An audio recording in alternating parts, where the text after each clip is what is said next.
right, it's time for Live at the Sports Attic, our fantasy football program, where we focus solely on the Draft Kings Main Slate coming up this Sunday. My name is Alfred Ferdinand Larcher III, and I welcome you to the program. Clark Lorensen is on assignment. He might be checking in with us a little later, but it is a magical week in fantasy football where, for years, people have been betting on Tony Pollard to go off and take Zeke's place. Well, it looks like Zeke is out, and Tony Pollard is going to be the man this week, and he's going to be a feature in a lot of lineups. Right now, projecting at 33% ownership. So Tony Pollard can be that guy, and Clark Lorensen's flying down to Dallas to give us an inside information and to witness this moment live. It is bargain bin week, which is very exciting. It's one of my favorite weeks in fantasy football, where there's really not a lot of expensive pieces. You can do whatever you want this week. And that's because the quarterback pricing is really low, and there's even a $4,000 punt with Sam Ellinger of the Indianapolis Colts, who's stepping in and taking over the starting duties. And he's a young guy. He's I believe a sixth round pick of the Indianapolis Colts. He's got great legs. He likes to run. He's one of those guys who could get you the points on the ground, like a Justin Fields, and doesn't have to do a lot through the air. And they're playing the Washington Redskins, which it's pretty easy to do a lot on. So his ownership's really high right now. He's looking at 19%, because what people are doing is they're realizing that there's not a lot of top end quarterback play this week. The highest ceiling on this slate, this is the main slate, the 11-game main slate, is 34 points from Jalen Hurts. And Jalen Hurts, they're playing the Pittsburgh Steelers. So there's a question whether this game's even really going to be, that important, where they don't just keep running. They don't just keep feeding the ball to Miles Sanders. And, Jalen Hurts kind of takes a week off, relaxes a little bit. Philly's projected by 10.5 points. So to spend, 8,300 on a quarterback this week just seems insane. The next highest priced quarterback is Kyle Murray at 7,500. We'll talk a little bit more about him because he's in one of the three games with a over 49 points, which is what we like to look at. There's only three games this week over 49 points with over and under. Every other game is under 44 points. So there's just a wide gap, which is very exciting, because I think one of those lower scoring games that are projecting to score will go off and probably win you a slate in a tournament. So that's going to be something really to look at. And the top end games are actually pretty sexy. You have Miami, you have Detroit, you have Arizona, you have Minnesota, you have the Raiders and the Saints. And there's players you're going to like in every one of those games. And there's scenarios that are absolutely perfect. And we'll talk about the golden one, the one with the highest over under 51.5, Detroit, Miami, in just a second. But back to the quarterbacks. So you have Kyle Murray at 7,500, and you have Jalen Hurts at 83. The only real ceiling there is Jalen Hurts at about 35 points.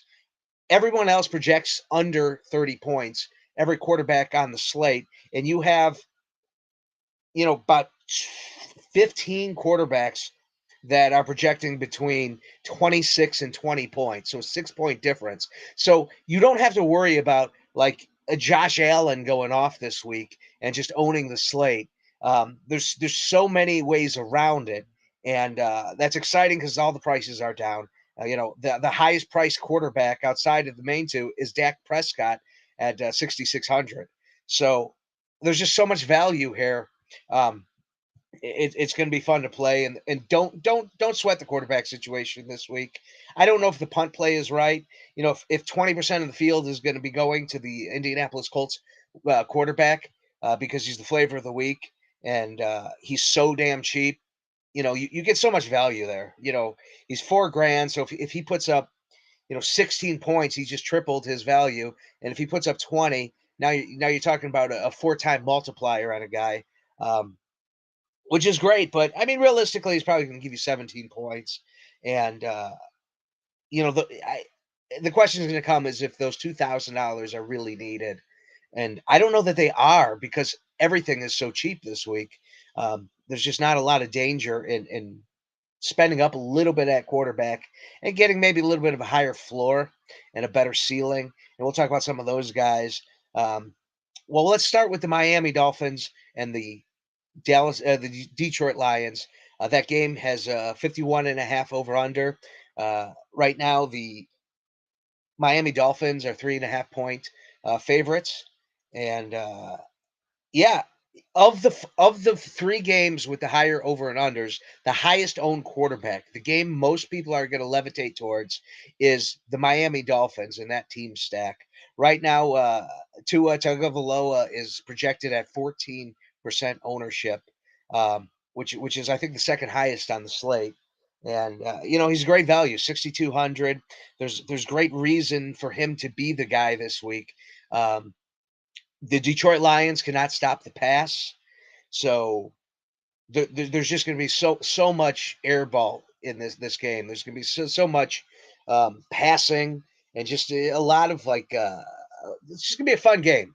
It's going to be a fun game all around because the Miami Dolphins on the flip side, they can't stop the pass. They're great against the run, but they're terrible against stopping the pass. So Armand St. Brown, he went out last week with a quote unquote concussion that wasn't really a concussion, and he's going to have a monster week this week. He's a guy I'm very excited about.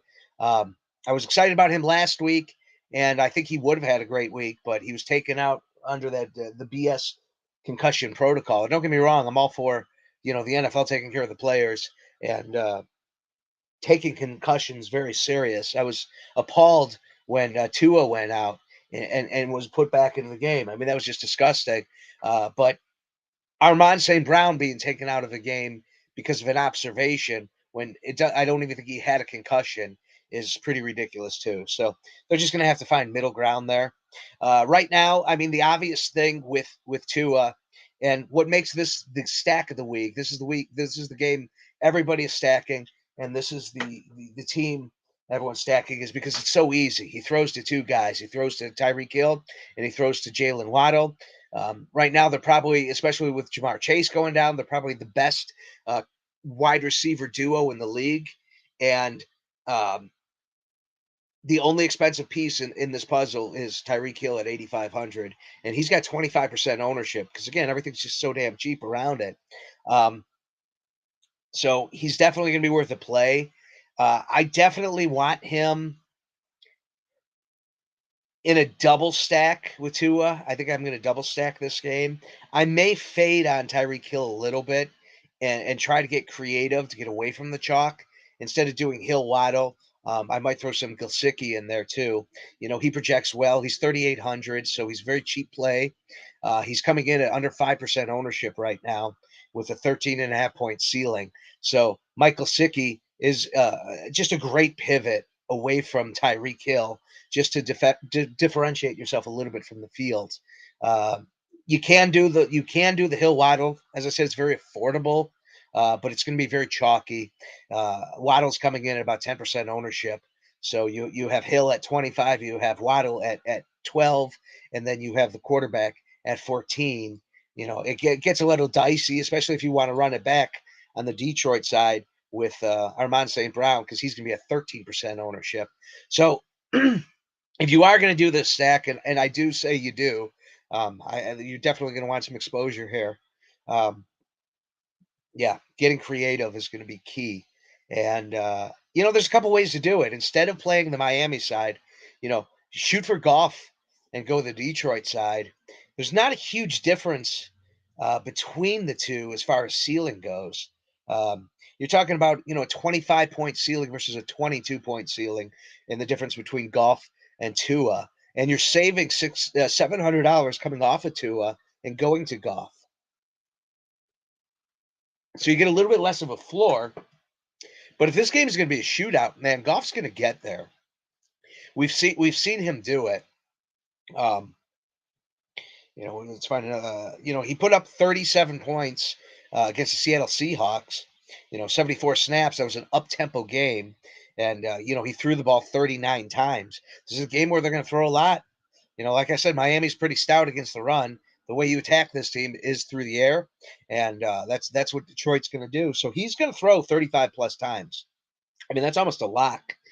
We did see him throw 41 times against Minnesota and only put up 14 points. So there is risk involved with it, but to come off the field and save $700, um, just might be a good play. And then the double stack with Detroit is possible too.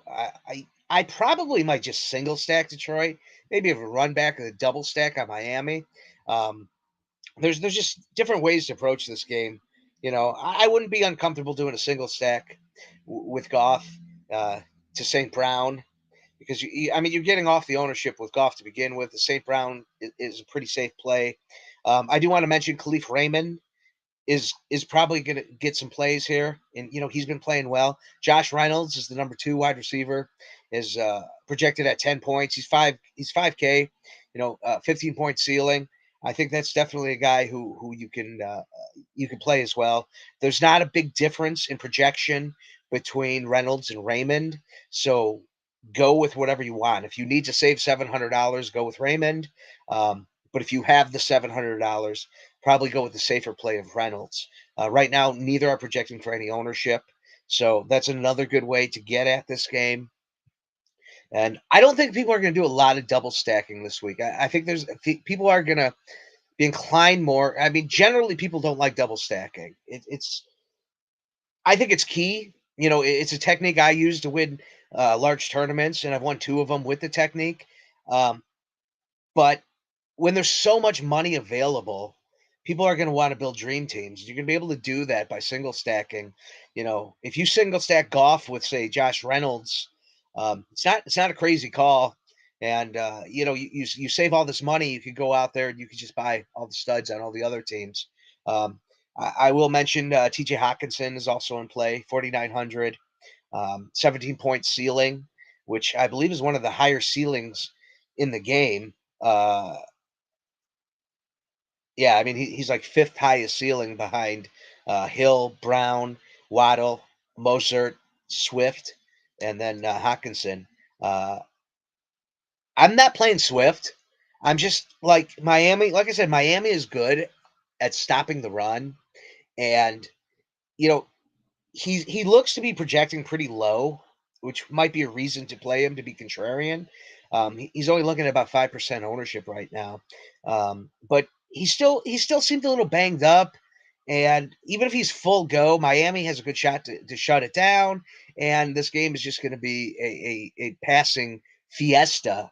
So the 6,800 on Swift is just risky this week. So yeah, I mean, if you want to get contrarian in a chalky build that's not involving the Detroit Lions, I think he's a good piece to play. But otherwise, I think I'm fading him, especially in this any game stack right now. So I would be looking at Hawkinson and Reynolds, and of course Hill, St. Brown, Waddle. Um, Mostert's a good play. Um, I think Miami, obviously, they're going to be able to run on Detroit, and if they want to control the ball on the ground, they could do so. But this game just feels like it's going to be a passing frenzy, and you might as well just feast on all the air yards you're going to get through this game. So, very exciting. I'm saying definitely play it. Um, we've seen the last couple of weeks where the highest over under generally involves a lot of players with a lot of chalk and a lot of expensive pieces that just kind of caps the ceiling because once you spend all that money, I mean, there's just nowhere to go. And I don't think that's the case with Miami Detroit. The other second highest over under is the Raiders New Orleans. There's still some questions. It looks like right now, Waller's out and Moreau is going to play at the tight end position. He's 3,100, so that's a great price.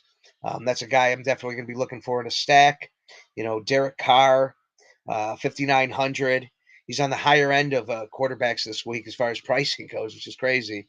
But he's a guy he can get he absolutely can get the 300 yards and have a big game for you. He has ownership's projecting around 8% right now, which makes me a little queasy because the stud of this game, the star is going to be Josh Jacobs has just been absolutely on fire these last couple weeks. And DraftKings finally got around. They got the intern to raise the price up on Josh Jacobs. He's at 7,500. So he's more expensive than Alvin Kamara in this game, and they both have the same ceiling, and they both have Kamara actually projects better than Josh Jacobs, but yet Josh Jacobs $400 more. Both Kamara and Jacobs uh, have high ownership. They're over 20%. They're both over 20%, under 25. So they're guys you may want to fade. And if you're fading them, then you got to think that this game starts becoming a passing game. They start fading out of the run.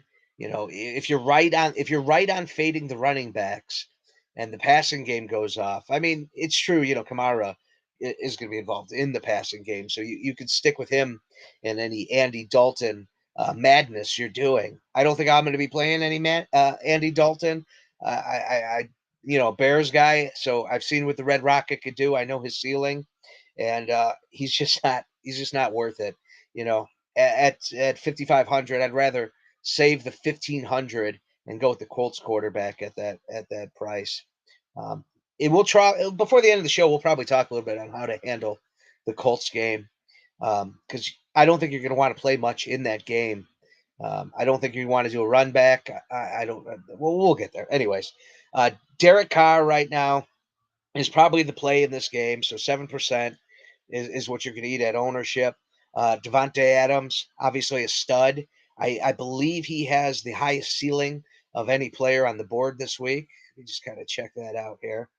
Tyreek Hill, Justin Jeffers, Cooper Kupp, and then Adams are the four players projecting over 30 points. They're the only four players projecting over 30 points at the skilled positions. So he's a guy you're definitely going to want to invest in. Um, Only Tyreek Hill is cheaper than him. Uh, Cooper Cup's $1,000 more.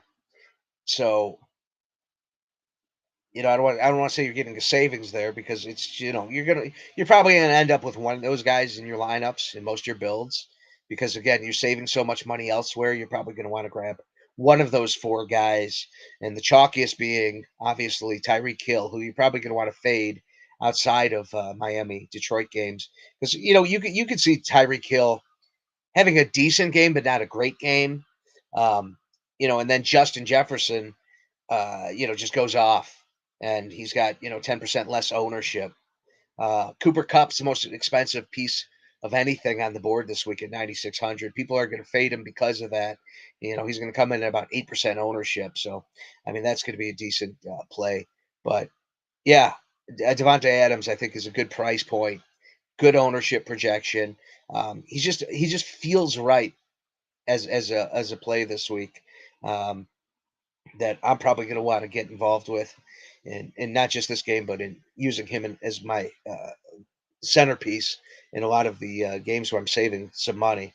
Uh, Hunter Renfro is always playable. 4,900. You know, you're not going to have to look to get cheap wide receivers this week because of the quarterbacks. But if you're looking to save in other game stacks, 4,900 for Hunter Renfro with a 15-point ceiling in a game that's projecting at 49.5 over under, I think is a good play. Um, Mark Hollins is 4,500. He projects at a ceiling of about uh, 13 points, so he's worth looking at. Foster Moreau played excellent in the place of Waller. He's obviously playable at 3,100. So there's just like those three guys: Adams, Renfro, Hollins, and Moreau are all interchangeable. Whatever stack you want to build, you're probably going to need Adams to get to the ceiling, but pairing Adams with Renfro or Hollins or Moreau is just going to be whatever you feel like doing as far as saving. If you want the money, your cheapest option is going to be Foster Moreau at 3,100, and then the most expensive other piece is Hunter Renfro at 4,900. So again, there's just not a lot of um, issue with cost On the New Orleans side, like I said, I'm not touching Andy Dalton, but looking at some of the game pieces, obviously Elvin Kamara is a good play this week, and he's projecting at about 20 points with a ceiling of about 28, and his price is 7,100. I don't think I'm going to go crazy with Elvin Kamara exposure. I'll probably be under that 21%. I'm probably going to set him at about 15, but he's definitely in play. Chris Olive has been, just a smash this year. I mean, he's a new stud in the wide receiving groupings. He's 6K. He's the most expensive of the wide receivers of the New Orleans Saints. And he's probably your best bet at a ceiling. He is projected high as far as ownership goes. He's looking at about 16%, which is a little more than I'd want to spend on as far as ownership goes. But see, I mean, he's been producing. He's been consistent in his gameplay and his fantasy value. Um, he has not had a week yet where he hasn't hit his projections. So with the case of missing a game, the guy's been on. He's exceeded his projections 60% of the time. So I mean, you're just betting on consistency with him, and you're getting it. And I don't see why it's going to change against the Raiders. So he's a safe play in a lot of like if you're looking for a wide receiver too in other game stacks, he's a guy I'm going to look for. Yeah, good play. And Jawan Johnson's another decent play. 3,200. The tight end. He's getting the usage. Ceiling at 12 points. He's had 5 targets. The last 3 games, he's had 5 and 6 targets. So, and then he's also had 2 touchdowns in the last game against the Cardinals. I'm sorry, he had 5 targets, 6 targets, and 2 targets. One of those was a repeat. So they're using him, and they're using him more every week. So he's a guy who has value in this game. Again, another really cheap piece in a game that's projecting really well for fantasy. Um, and then we move over to the Arizona Cardinals and the Minnesota Vikings, and this is probably the most expensive of the 3 games because you have Kyle Murray at 7,500, and you have Justin Jefferson at 91, and then you have DeAndre Hopkins at 7,400. Thielen is 6,200. So right now, I'm surprised that this game is actually projecting for as much ownership as it is. Um, People are fading on Kyle Murray because of the price. So I think that's a smart play to actually go to him and try to get some exposure from the Arizona side because everyone's going to be playing the Kirk Cousins side. He's 6,100, and both players project similarly, but Murray does have the higher ceiling, and again, he's one of the top 2 ceilings at the quarterback position projected. So Kyle Murray has been well, he has been very inconsistent. He hasn't been hitting his projections over the last 4 weeks.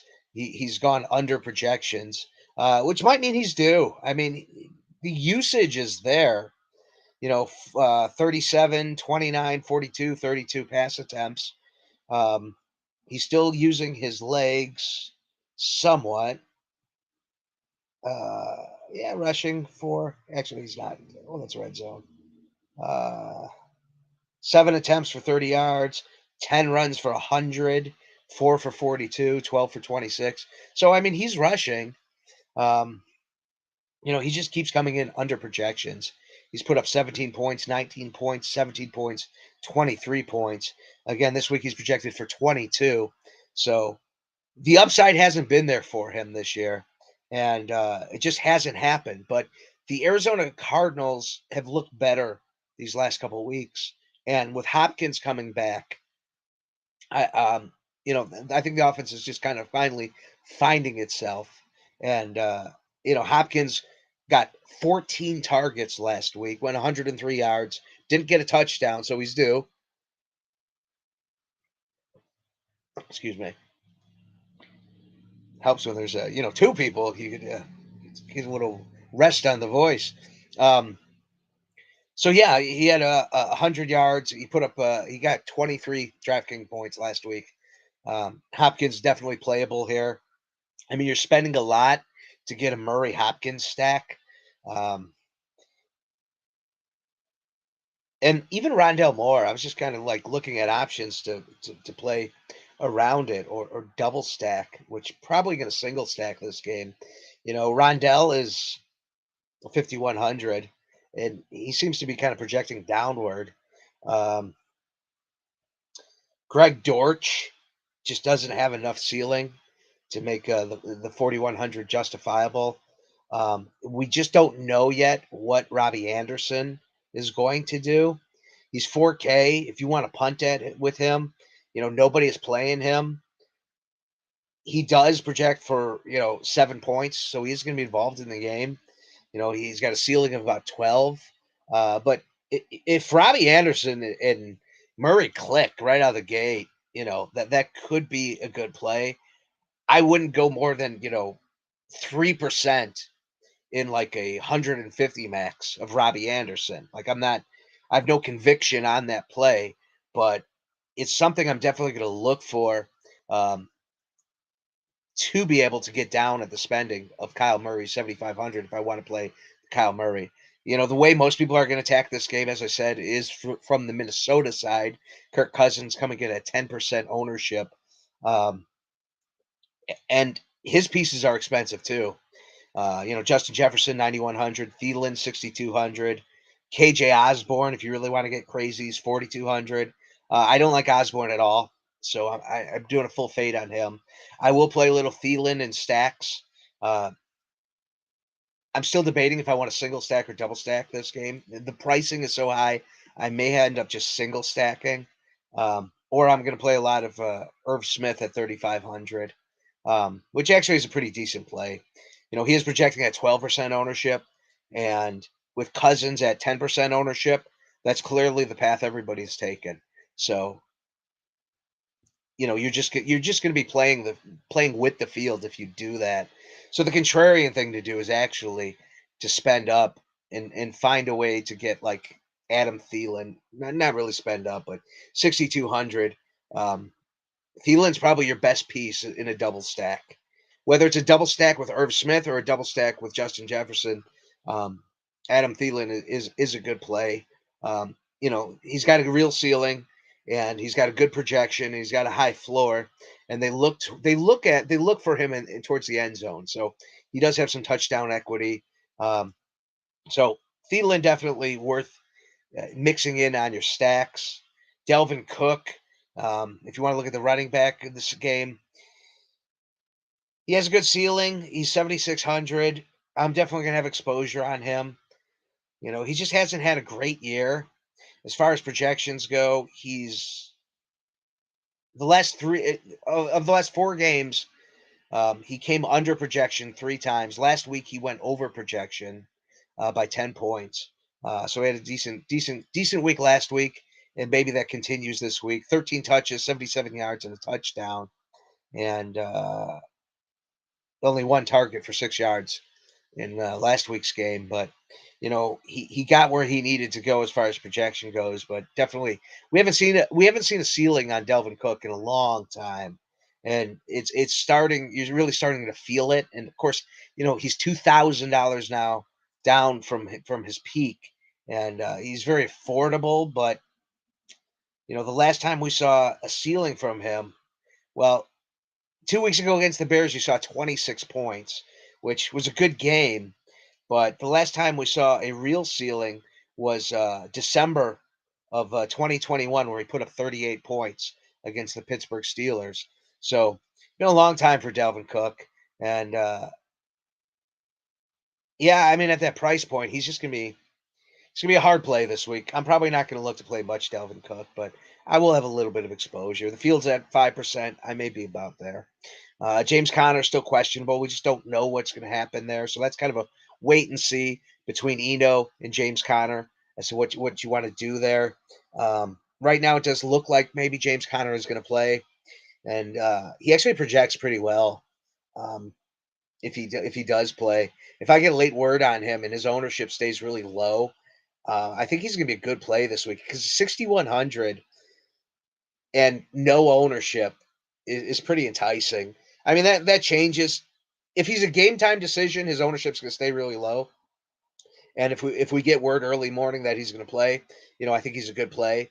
If Friday, if later tonight, the injury report comes out and he's off it, or he's definitely playing Sunday, his ownership is going to come up some. I can't see it getting higher than 10-15%. So he's definitely a good play with a decent ceiling in a game that it's in a dome and it's going to be fast. There's going to be a lot of running.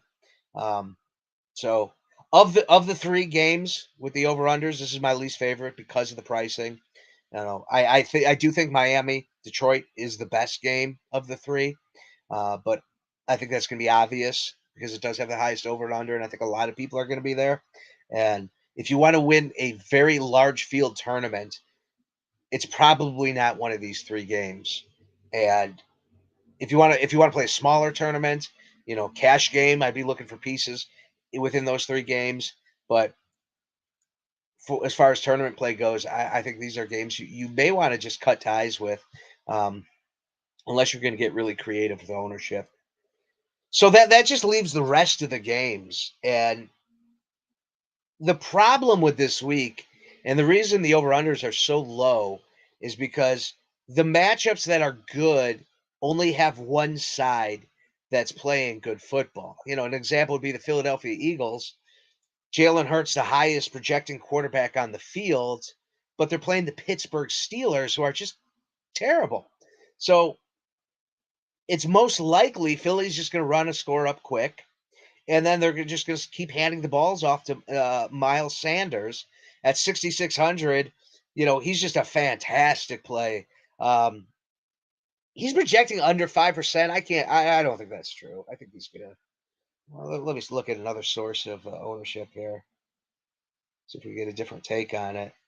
Yeah, I mean, he's projecting under 5% ownership right now. Man, that's a smash. If that's going to hold true, I mean, absolutely smash Miles Sanders in a lot of your lineups because he's going to be a nice pivot off of the chalk. And there are some chalky running backs this week in that same price point. Let me just kind of look at everybody here, see where he fits. So in that price range, you have is it screwing with me right now? There we go. Why is it doing that? Son of a bitch. Should be a simple sort, You just hit the button and it sorts. But no, it's giving me problems here. Uh, Mosert's 5,900, so a little bit cheaper with a better projection, but his ownership's going to be at about 18%. Nobody's really looking at Michael Carter right now, which might be a mistake. He's under 5%. But all the ownership in that price point is the guy we talked about at the top of the show, and that's Tony Pollard, who just has a huge ceiling in a game against the Chicago Bears, who just you could slash them on the ground. And Tony Pollard's exactly the kind of running back who could destroy the Bears. So he's eating the ownership at 33%. And then right there at the same price point, 6,300, you're looking at 24% ownership going to Damian Pierce of the Houston Texans. And then Stevenson of the Patriots is 6,400. And then Ken Walker the third is 6,500 of the Seattle Seahawks. All those guys are at about 25% ownership. So all the ownership is condensing to five guys: Pollard, Pierce, Stevenson, Walker. And that means in most people's build, like their number two running back is going to be one of these five guys, and that's where the chalk is going to be. So if you could get away, any opportunity you have to get away from those guys is key.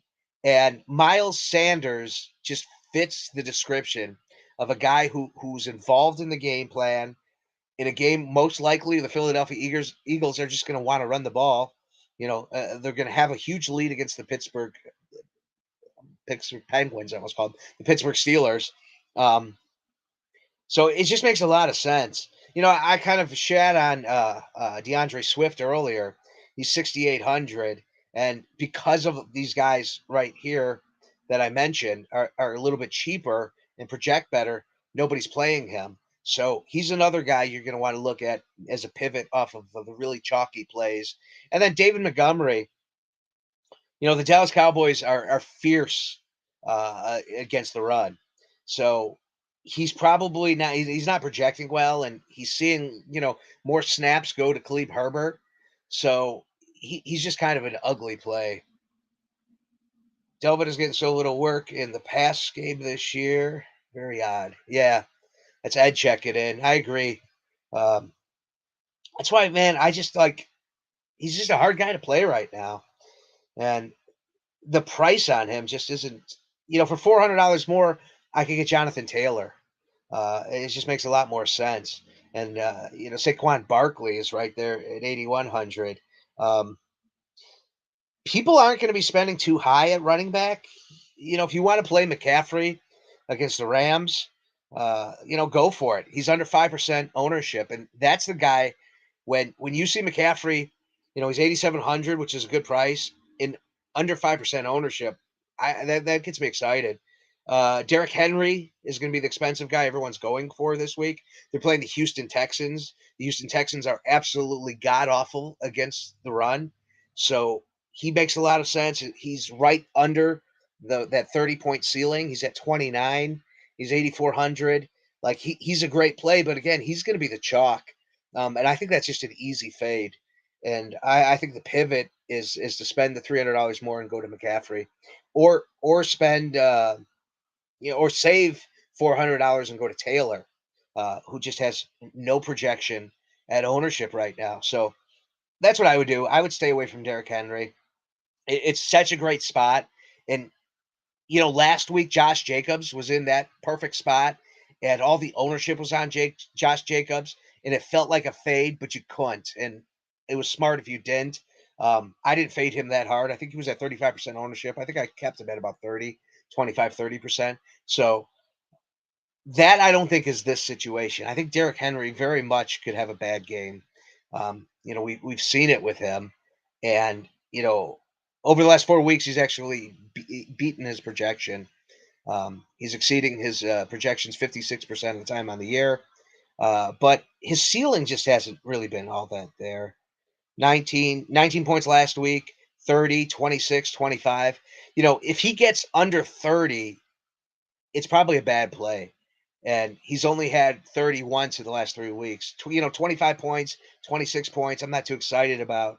And then last week he put up 19, which, again, I mean, is just not gonna help you. But 30 attempts, 28 attempts, 22 attempts, 20.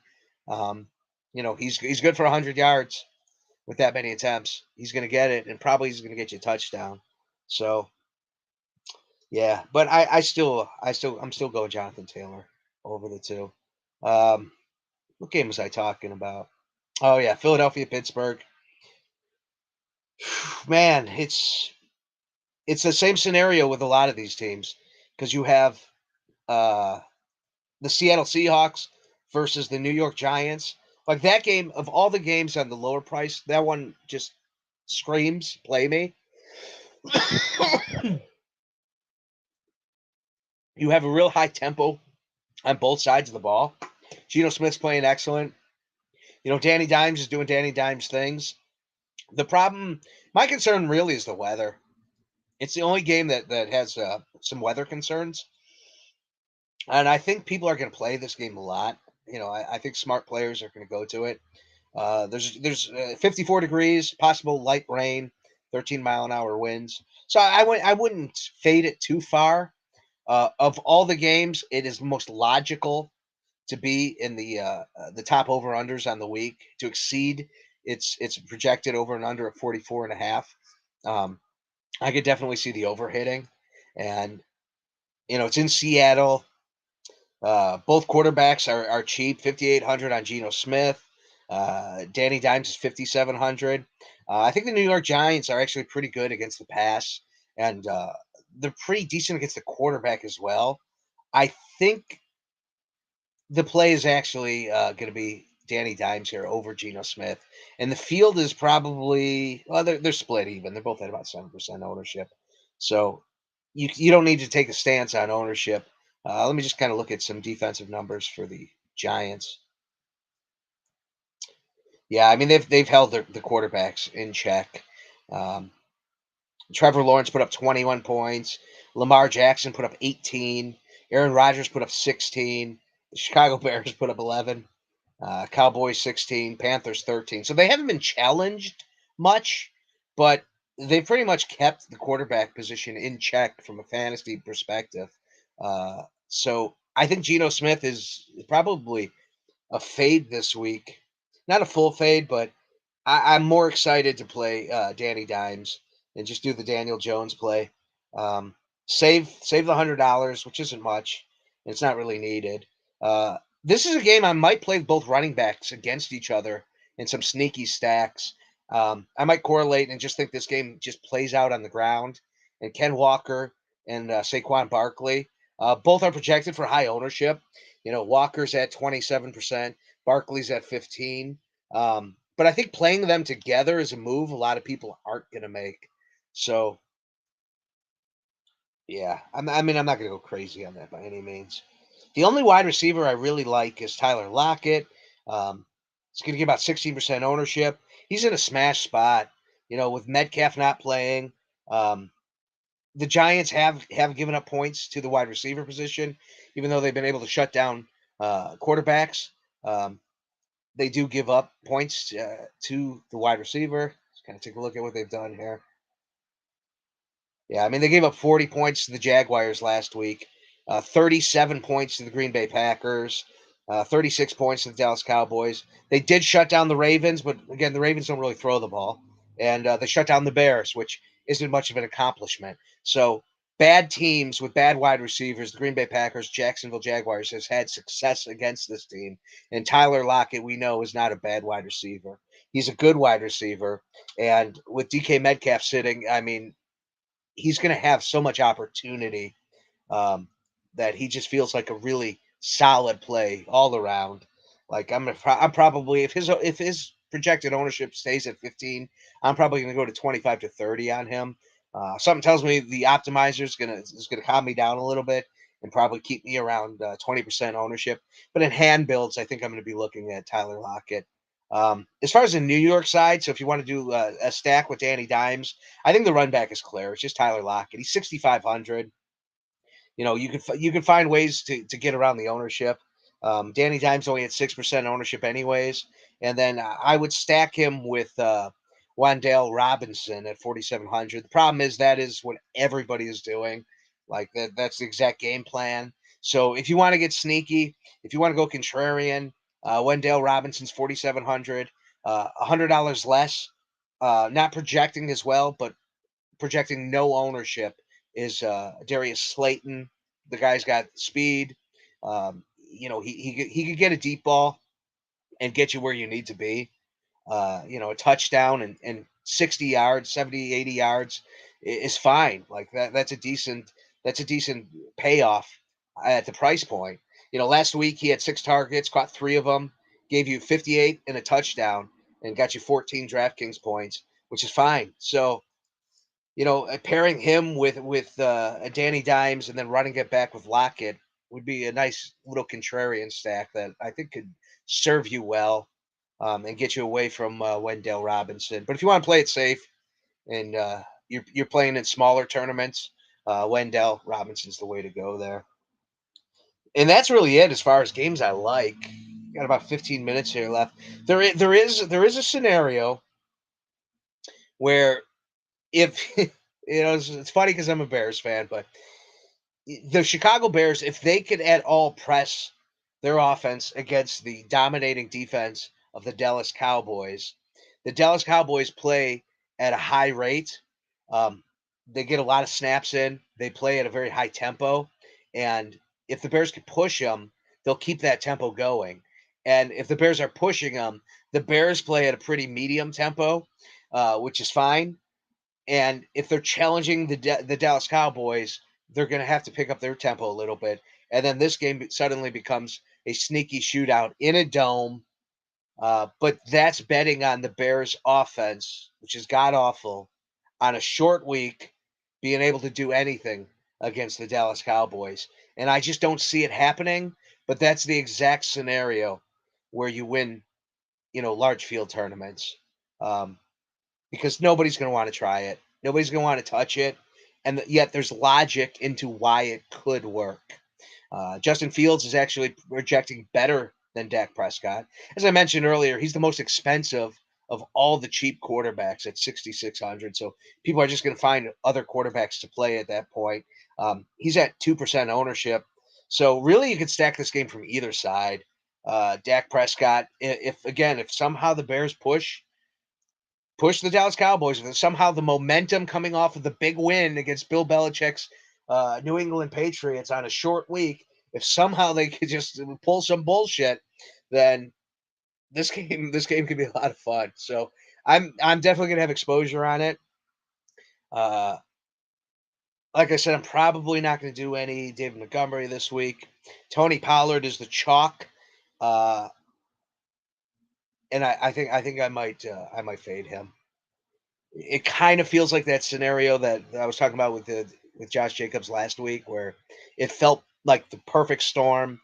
Even though everything told you to fade it because ownership got so high, you were better off not and just eating the chalk and finding your ways to be different elsewhere. That's what Pollard is feeling like, but I don't know. I don't know. Let me take a peek at what the Bears have been doing against the run defensively. As far as fantasy points goes, I got to think they're pretty bad against the run. Actually, they're not horrible. They've held running backs to 25, 22.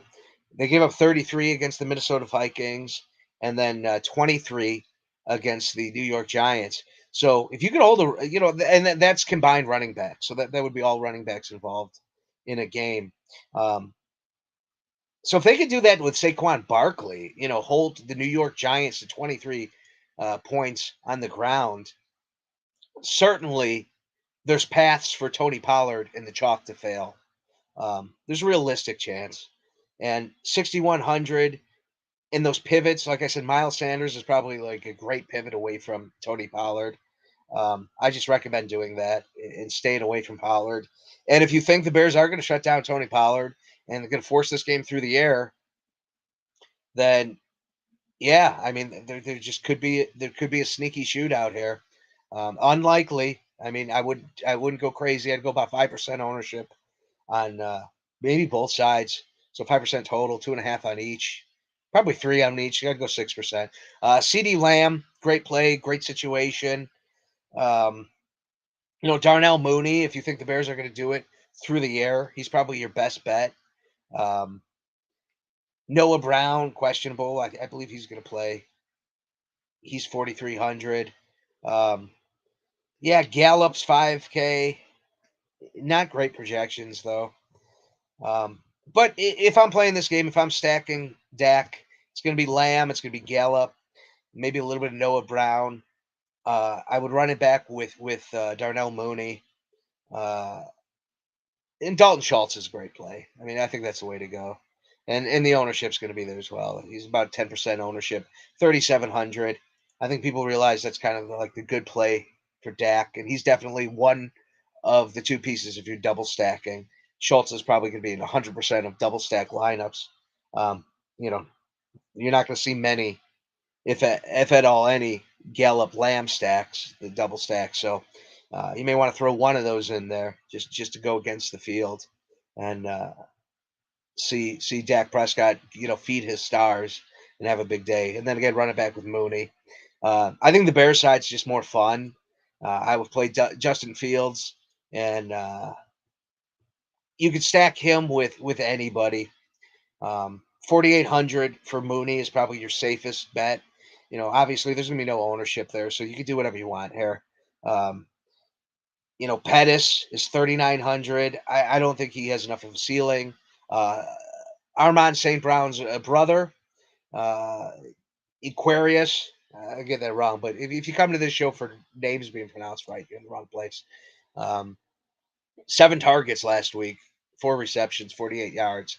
So if he's going to get 7 targets, you know, the St. Brown brothers are worth betting on at 3,900. So I would throw him in the mix. Keneal Harry, the Patriot who never did anything, not playable. I'd do a full fade on him. And Cole Kmet, 2,900. They like to get him involved. He's a possible play as well. So, I mean, you'd be saving a lot of money going with the Bears, and but again, it's not needed. Uh, but you would be very contrarian to the field. But it's just such a long shot. It's probably not even worth considering. I probably put too much time talking about it. What are the other games here? Just kind of go Carolina, Atlanta, 41 and a half over and under. It's just not a lot to really talk about there. PJ Walker is going to get another start.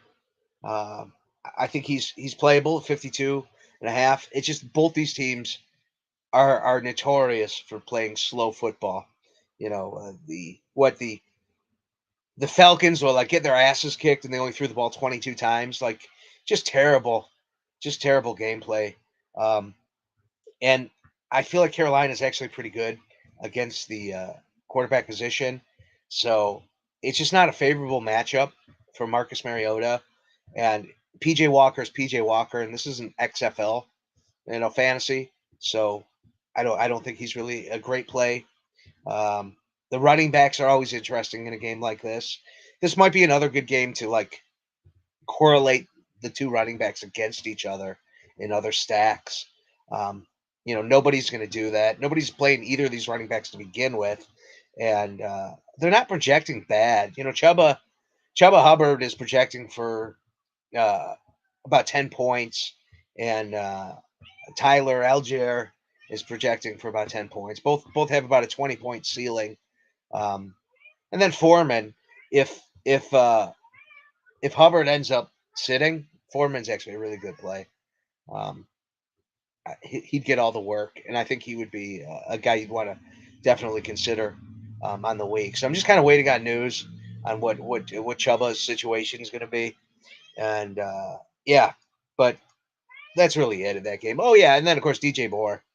For so long we've been hoping something would happen with DJ Moore. We'd finally see uh, his target share being utilized to get some points, and that finally happened. So I think a lot of people are going to be going back to the well on him this week, and I think it's a safe play. He had 10 targets last week, 7 targets the week prior, 8 targets, 11 targets, and last week he finally put up 19 DraftKings points when he's been under 15 the rest of the year. So I think people are going to like him.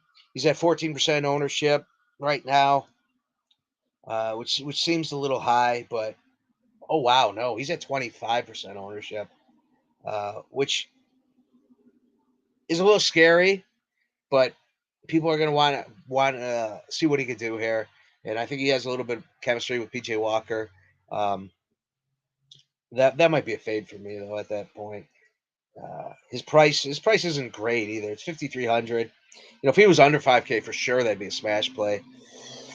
But I would imagine he probably has the highest ceiling in that price point, so that's probably why he's projecting so well, and people are playing him. The New England Patriots versus the Jets, just nothing. San Francisco versus the Rams is interesting.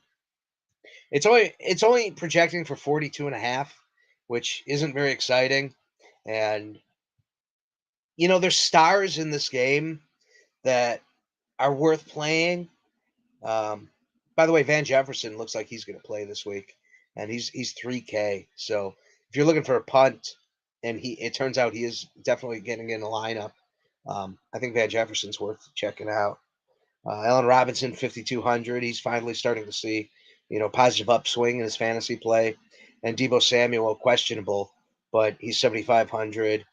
Um, and then Cooper Kupp, most expensive player on the board, and one of the highest ceilings. I don't think people are going to want to play him, even in one-offs. But the guys in the last four games, he's hit his projections twice. He's exceeding his expectations 44% of the time. In the last 10 games. In the last month, he's exceeded expectations 67% of the time. And he's averaging 5 points over expectation. And he obviously has the highest projection of any player. So, I mean, that's a good thing.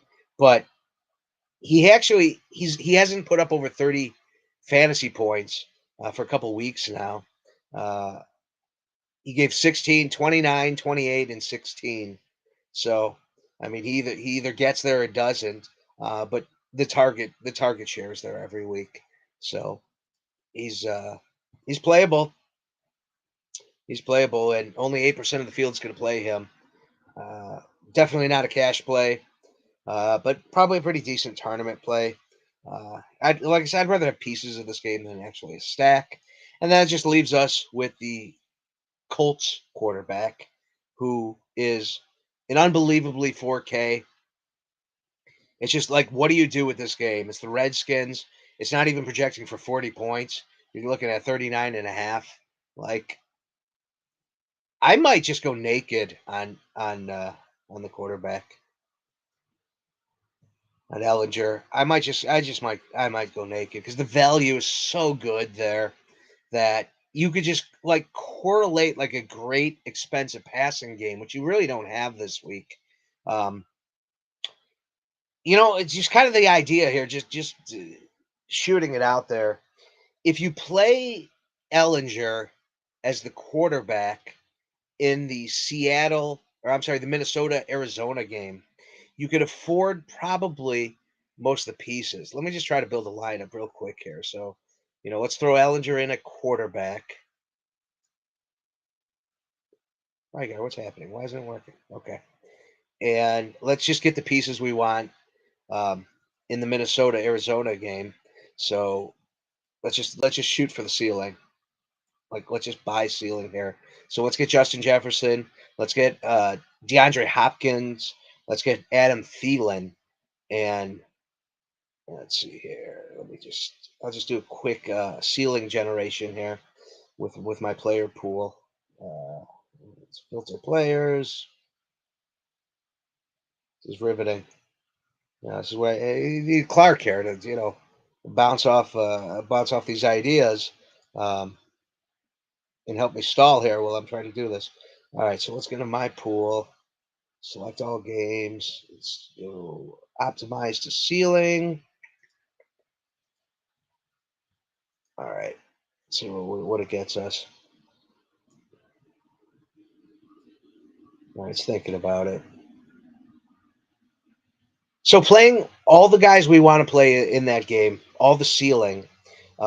My running backs would be, and I have zero restriction set on ownership, so I absolutely would not play this team because the ownership is so high.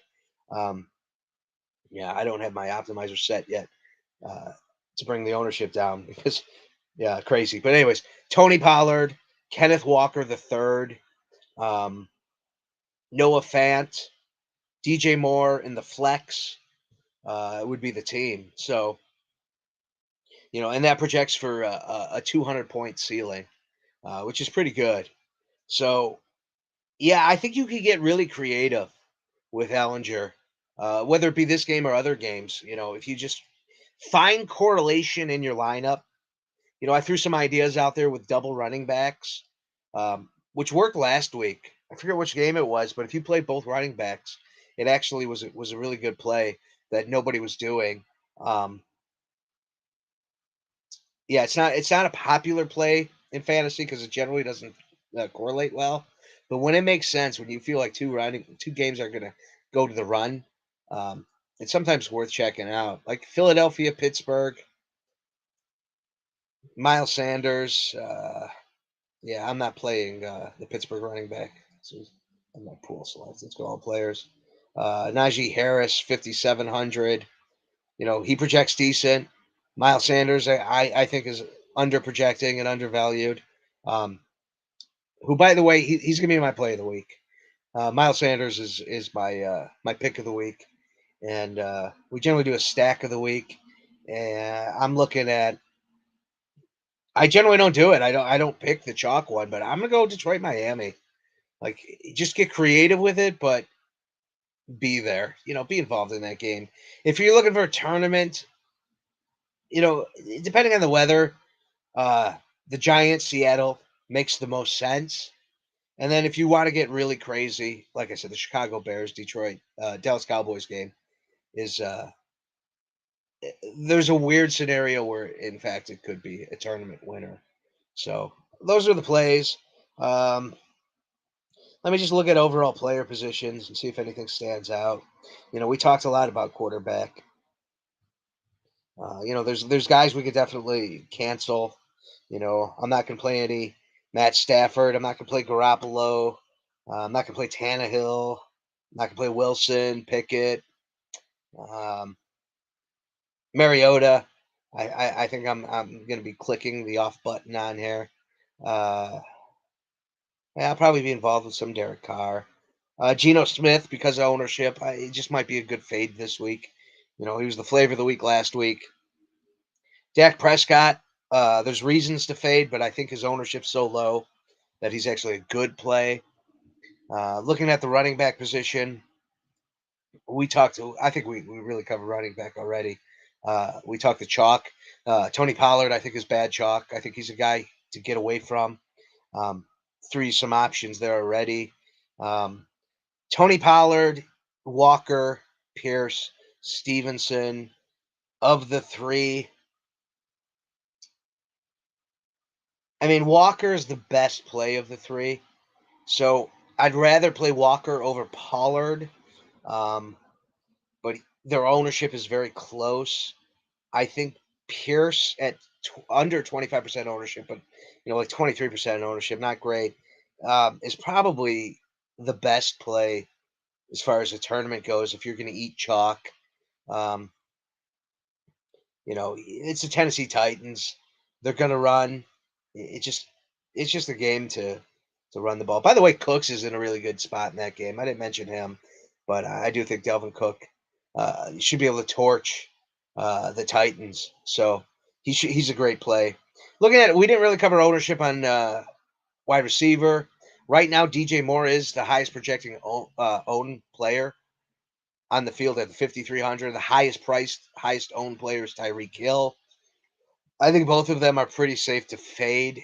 I'm more concerned about Hill hitting like a 40-point ceiling than I am about DJ Moore giving me 30 points, which would be a fantastic day at that price point for him. Um, both of them are definitely in the realm of possibility. So, that's why people are playing them. That's why they're harder to just, say, hey, I'm going to walk away from the chalk. But I think they're worth considering fading. Uh, Chris Olive is a good play. Um, he's eating the ownership. He's a little under 20%. As say 18% ownership. Um, it's okay. I would be fine being there at the field or above the field. Justin Jefferson, 16% ownership. 31-point ceiling. Definitely okay with that. His price is 9,100, but there's so much savings on this board. Like I said, I think you're gonna be able to do whatever you want. And Wandale Robinson, we talked about. I think he's a guy you're gonna want to limit your exposure on. Uh, with the same ownership, I think Tyler Lockett is the opposite. I think you go overboard on your ownership. Try to beat the field, and then Armand St. Brown is just in a smash spot in a dome in the highest over under on the field, and he's only projecting slightly above 10% ownership. So that's a guy who I'm going to play 20%, and I did last week, and it hurt me, but that was because of a situation that just couldn't be avoided. It was a medical issue that really wasn't. He's 6,900. The dude's still priced too cheap. He's a $7,500 wide receiver, and the savings at 6,900 is just fantastic. He hasn't hit projection. With working through the injury um, over the last month. So I mean that's concerning, but the ceiling is real. We know it's there. 42 points against the Washington Commanders. Um, early in the season. And really, I mean, that was his only smash game of the year. But I think he's due. So I'm putting a lot of exposure on him. And yeah, and then always like if you're betting against one guy, like I said, kind of fading on Tyreek Hill, even though he's a great play, that means Waddle. you're going to want to be overweight on. He's only at about 10% ownership, so I think Waddle at 20, putting 20% of your ownership on Waddle works. It's a good balance measure to get away from take like 10% of the ownership off a Hill and give it to Waddle. So I think that covers it. I wish you the best of luck this week. I've won a couple tournaments. They've all happened the first week of November. So next week's gonna be a very exciting show. Last year I was suspended, so I couldn't play my big week, my magical week in fantasy. So I'm very excited about next week's slate. My gameplay last week was a disaster. A lot of it, I think a lot of people's was because of injury. Um, so, we've had pretty good success giving advice on the show, and the players we've named as good plays have often turned out. Last week that was not the case, so hopefully this week will be better, and we'll build a little more trust with you guys. And hopefully Clark will be back next week. Again, he's getting inside information on Tony Pollard. He's going to let us know exactly what's happening there, and Rygar the cat, she wishes you luck as well. And we'll see you next week. Have a good night, everybody. Thank you so much for tuning in. Don't forget to join me and Clark on Tuesdays for our regular show. That show is a lot less fantasy. It's a sports show, but we hardly talk any sports. We just we talk life, and it's a good time. So come join us. Till next time, have a good night.